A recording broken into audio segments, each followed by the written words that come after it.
Video கொஞ்சம் பாருங்களேன். ஒரு கழுதை இன்னும் அதிகமாக வேலை செய்யணும்னு அதோட முதலாளி ஒரு தங்க சேடலை அதுக்கு போடுறார்.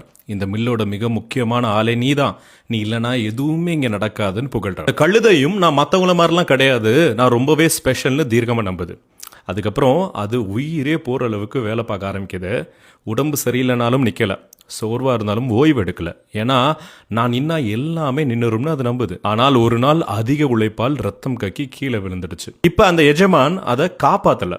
இனிமேட்டு இது யூஸ் ஆகாதுன்னு சொல்லி அதை காலால் தள்ளி அந்த தங்க சேடலை எடுத்து இன்னொரு இளம் கழுதைக்கு போடுகிறார். அப்போதான் அதுக்கு புரிஞ்சிச்சு, அவர் நேசித்தது அந்த கழுதையே இல்லை, அதோட உழைப்பை தான். வாழ்க்கையிலுமே இதே மாதிரி தானே. சில பேர் உங்களை அதிகமாக புகழ்வாங்க, அது உங்களை மதிச்சு இல்லை, உங்களால் கிடைக்கிற பயனுக்காக. சைக்காலஜியில் சொல்லுவாங்க, when praise is used to control you, it becomes manipulation, not love. அதாவது அதிகமான புகழ்ச்சி பல நேரம் அன்பு அல்ல, அது கட்டுப்படுத்துகிற ஒரு தந்திரம்.